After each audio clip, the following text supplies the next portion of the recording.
Un fidèle au poste où l'on accueille à présent le docteur Jean-Jacques Charbonnier, auteur du livre Les preuves scientifiques d'une vie après la vie aux éditions Exergue. Bonjour docteur. Bonjour. Vous êtes anesthésiste réanimateur. Ce livre est en quelque sorte un condensé à la fois de vos expériences professionnelles et de vos recherches personnelles. Alors initialement, première question, pourquoi ce livre? Pourquoi avoir besoin de preuves justement pour étayer vos théories? Pourquoi ce livre? Parce qu'il n'existait pas. Voilà. Ça, c'est une bonne réponse déjà.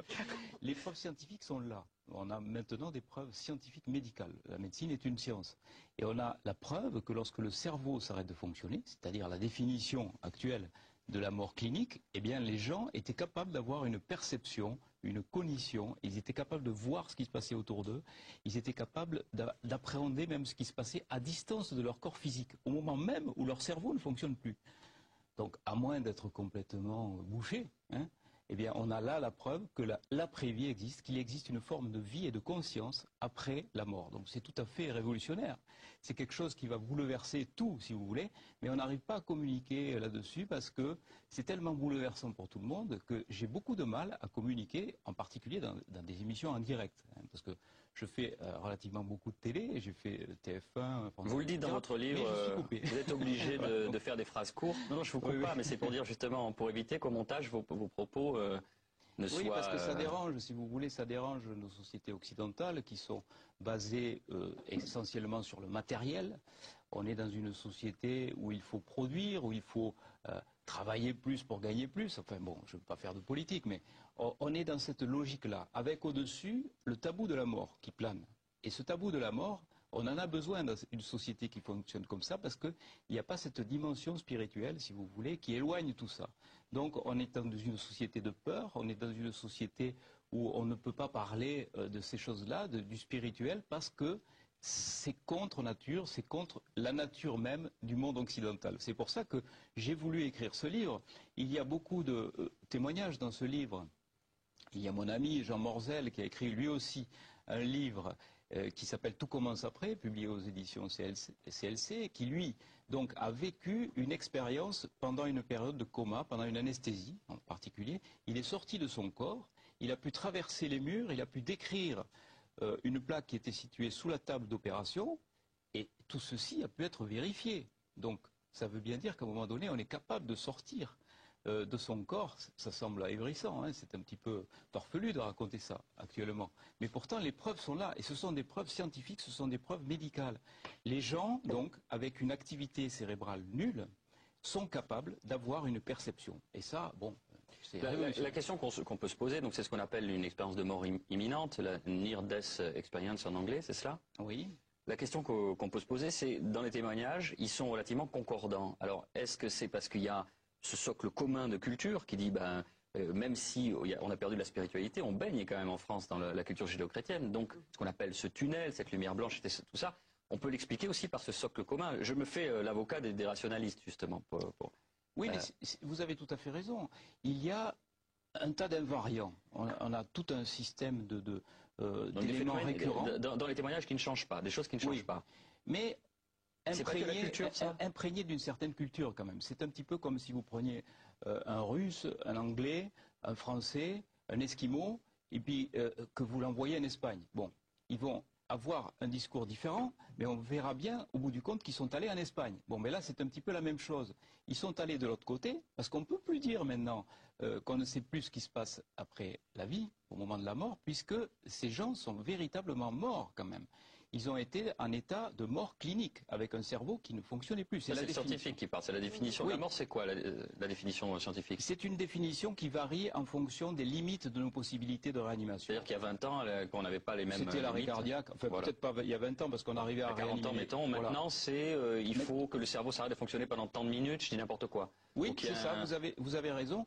Il faut, pour déclarer quelqu'un décédé en réanimation, par exemple, c'est-à-dire pour le débrancher d'un respirateur ou pour pouvoir lui prélever ses organes, il faut qu'il y ait au moins 2 électroencéphalogrammes plats à 4 heures d'intervalle pendant 20 minutes, en dehors des conditions de narcose, c'est-à-dire de produits qu'on a injectés au patient pour le faire dormir, ou en dehors des conditions d'hypothermie. Bon, là, ça correspond aux limites actuelles de nos possibilités. Donc, partant de là, les témoignages que vous avez d'expérience de mort imminente sont dans ce cadre, c'est-à-dire qu'ils étaient déclarés cliniquement morts, les personnes. Non, ils n'étaient pas, si vous voulez, dans cet état-là de prélèvement d'organes. Ils étaient dans un état où le cerveau ne fonctionnait plus, donc ils étaient dans un état de mort clinique. D'accord. Et rien ne dit qu'un jour, on arrivera à réanimer, vraisemblablement, on arrivera à les réanimer, ces cerveaux qui sont dans ces états-là.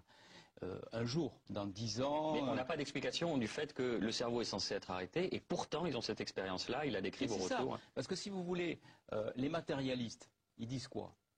Ils essayent de trouver toutes les clés au niveau de la matière cérébrale. Hein. Ils disent que le cerveau est l'explication de la conscience. Vous dites, faites le petit pas de côté, le pas spirituel. Non, moi je dis, le cerveau ne fonctionnant plus, on est capable d'avoir une conscience, et ô combien plus performante, puisque les gens disent pouvoir voir à 360 degrés, se déplacer dans l'espace, aller voir ce qui se passe dans une pièce à côté. Et tout ça, si vous voulez, c'est scientifique parce que ça a été édité par des revues à comité de lecture comme The Lancet ou comme Nature.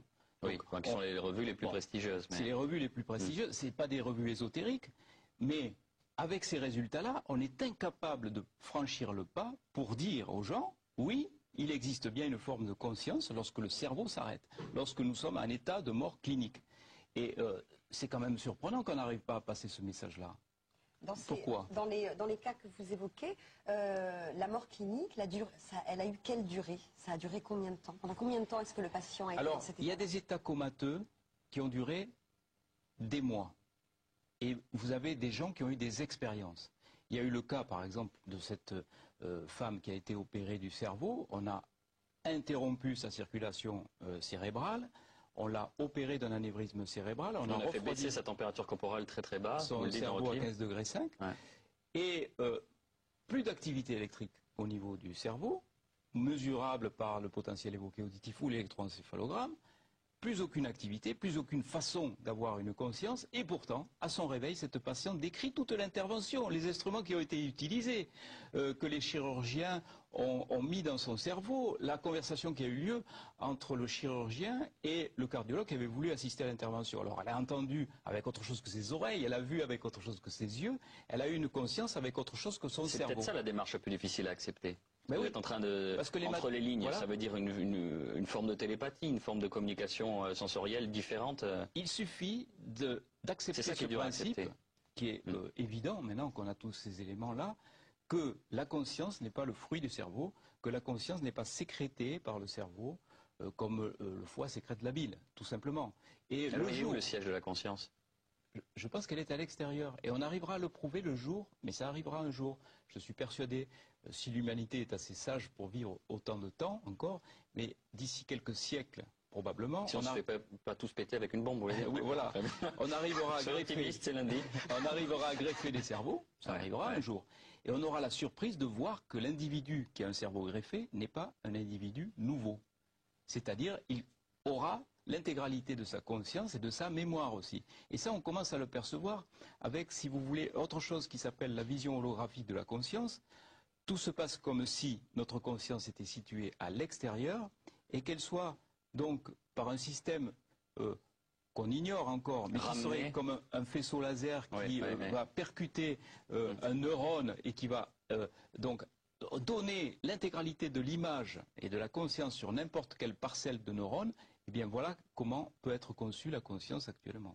Docteur Charbonnier, je vous remercie beaucoup. Je rappelle le titre de votre ouvrage. Est-ce que je peux rajouter quelque chose? Bien sûr. Donc je voudrais dire que Sonia Barkala va donner un film qui s'appelle Faux départ et qui va rassembler tout ça. Et c'est un film qui va faire un petit peu le résumé, la synthèse de toute la connaissance scientifique sur le sujet. Merci docteur. Je rappelle le titre de votre ouvrage, Les preuves scientifiques d'une vie après la vie, aux éditions Exergue, livre que vous pourrez gagner à la fin de l'émission. Je vous renvoie, si vous avez des questions, à notre site web france3.fr et vous cliquez sur Sud. C'est le printemps, le moment où la nature est pleine de vie. Voyons ce que ça donne dans le tout petit jardin de Sophie, à peine 1 mètre carré ce matin, les plantes carpettes.